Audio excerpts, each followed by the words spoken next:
Bismillahi wassalatu wassalam ala Rasulillah khatmin nabiyyin wa rahmatullahi alamin. Today we are going to discuss how to write a good essay.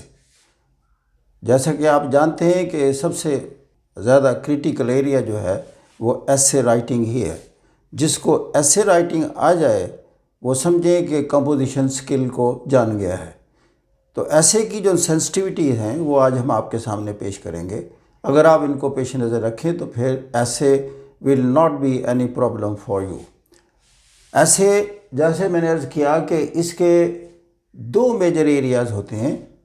एक तो होता है कि ऐसे format और design, और दूसरा होता है उसकी एक्चुअल कंपोजिशन, जैसे वो लिखा जाता है उसमें आपकी कम्युनिकेशन स्किल्स को चेक किया जाता है।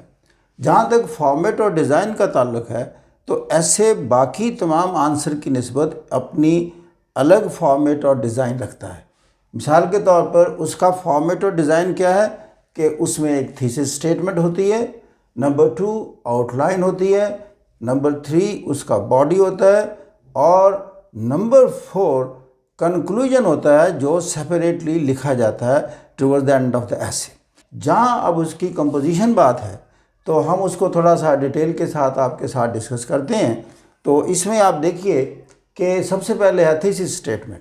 थीसिस स्टेटमेंट में कोई परेशान होने की ज़रूरत नहीं कि जब आपके सामने कोई भी ऐसे का टॉपिक आता है तो साफ ज़ाहिर है कि उसका एक आंसर आपके जहन में आता है।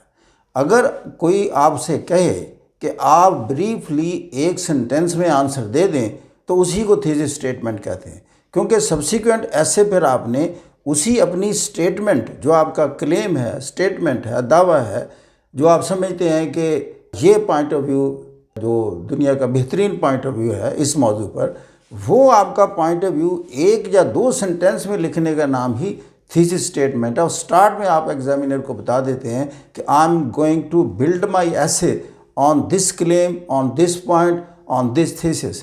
तो ये है वो थीसिस स्टेटमेंट। उसके बाद इसका होता है आउटलाइन एरिया। चूँकि बड़ी कंपोजिशन है तो उसमें एग्जामिनर देखना चाहता है कि आप क्या कुछ उसमें लिखना चाहते हैं। तो वो जितने भी आपके पास पॉइंट्स हैं वो पॉइंट जो आप स्टार्ट में बता देते हैं उसको हम आउटलाइन कहते हैं। और जनरली जो हैं रिकमेंडेड जो हैं वो या नॉर्मल एरिया जो है वो है 12 से 15 पॉइंट, और वो 12 से 15 लाइंस पर भी मुश्तमिल होता है, और उसमें इससे ज़्यादा लाइंस भी हो सकती हैं। सेंसिटिविटी उसकी ये होती है कि आप जो पॉइंट लिख रहे हैं आउटलाइन में वो कुछ मीनिंगफुल हो, सेंस कन्वे कर रहा हो, मीनिंग कन्वे कर रहा हो, उससे किसी को कुछ मालूम हो रहा हो कि आप इसमें क्या बात करना चाहते हैं। एक एक लफ्ज़ पर जो है पॉइंट लिखने की उतनी ज़्यादा अहमियत नहीं होती जितना आप थोड़ा एक लाइन में थोड़ा सा बता दें उसकी डिटेल। फिर उसकी बात यह है कि अगर किसी को ये ख़ौफ हो कि मैं इस ऑर्डर को पेश नज़र नहीं रख सकता या रख सकती वाइल राइटिंग ऐसे, तो फिर आप रफ वर्क में चले जाएं। Toward the end of the sheet एक पेज मुख्तस कर लें, उसमें टॉप पर लिख दें रफ वर्क, और उसमें ब्रेन स्टॉर्मिंग करें, और जो जो पॉइंट्स आपके जहन में आ रहे हैं उस पर आप लिख दें। अब आप रिलैक्स होकर लिखेंगे।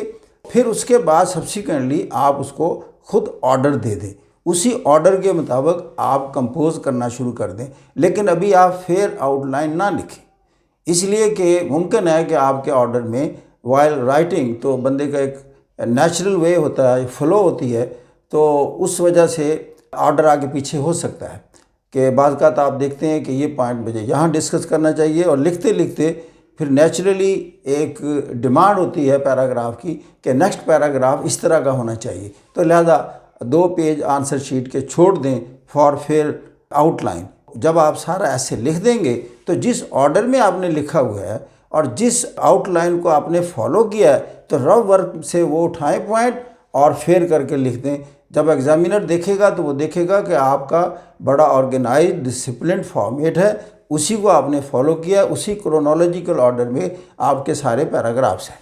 अब आ जाता है एक्चुअल बॉडी। उसमें सबसे इम्पॉर्टेंट पार्ट होता है इंट्रोडक्टरी पैराग्राफ। उसमें ये लिखने की ज़रूरत नहीं है कि लफ्ज़ इंट्रोडक्शन, कि जी ये मेरा इंट्रोडक्शन है। Actually as a matter principle जो भी आप स्टार्ट कर रहे हैं बात, जो आपका ओपनिंग पैराग्राफ है वो इंट्रोडक्शन ही होता है। तो उससे लेकिन ज़्यादा इम्प्रेसिव इंट्रोडक्शन क्या होता है? इम्प्रेसिव इंट्रोडक्शन के ये पॉइंट्स हैं जो मैंने यहाँ जॉट डाउन किए हैं। ये देखें 1 2 3 4 5 पॉइंट्स हैं। ये अगर आप उसमें होंगे तो वो दुनिया का बेहतरीन इंट्रोडक्शन है।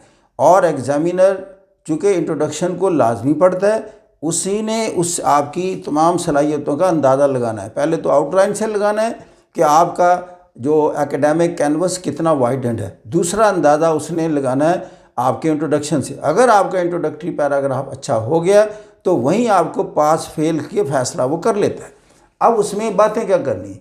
पहली बात ये कि आपने स्टार्ट करनी है importance of subject. Importance of subject में दो बातें होती हैं, वो इंसान को या इंसानियत को किस तरह मुतासर कर रहा है, पॉजिटिवली या नेगेटिवली। उसमें थोड़ा सा डेटा हल्का सा देकर बताएं कि दिस इज़ इम्पॉर्टेंट, क्योंकि दुनिया में जो भी चीज़ इंपॉर्टेंट है वो दो या अंदाज से हम कहते हैं, whether that is going to benefit us or that is harming us. Okay, उसके बाद आता है डायसेक्शन इनटू डिफरेंट पार्ट्स। फिर आप उसको बताएंगे कि मैं इस ऐसे को इन तमाम ऐसे एरियाज़ में डायसेक्ट करके तकसीम करके डिस्कस करना चाहता हूँ। ये आपकी गोया के कमांड और आपका एक एनालिटिकल अंदाज उसको रिफ्लेक्ट करता है कि ये बंदा जैसे एक्सपर्ट महसूस होता है राइटर। उसके बाद उसको डिफरेंट पार्ट में जो डायसेक्शन है वो ये होती है कि what has been said in favour और अगेंस्ट, जो भी टॉपिक डिस्कस हो रहा है।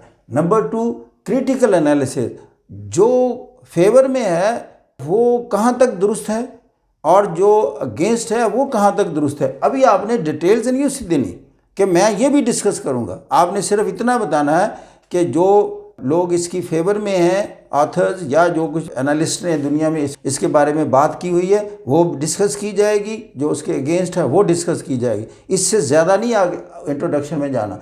फिर उसको क्रिटिकली एनालाइज किया जाएगा कि कौन बेहतर है, ऐसे ही इतना ही बताना है। और फिर एक्चुअल मेरी फाइंडिंग होगी टुवर्ड्स एंड पर, मैं साबित करूंगा कि हु इज़ राइट और उसके लिए रैशनलाइजेशन का पॉइंट दूंगा। इतनी बात करेंगे, that is the best introductory paragraph. अब उसको समझ आ जाएगी कि ये बंदा बिल्कुल एक सीक्वेंस और ऑर्डर में चलने वाला बंदा है। उसके बाद आ जाता है एक्चुअल नरेशन।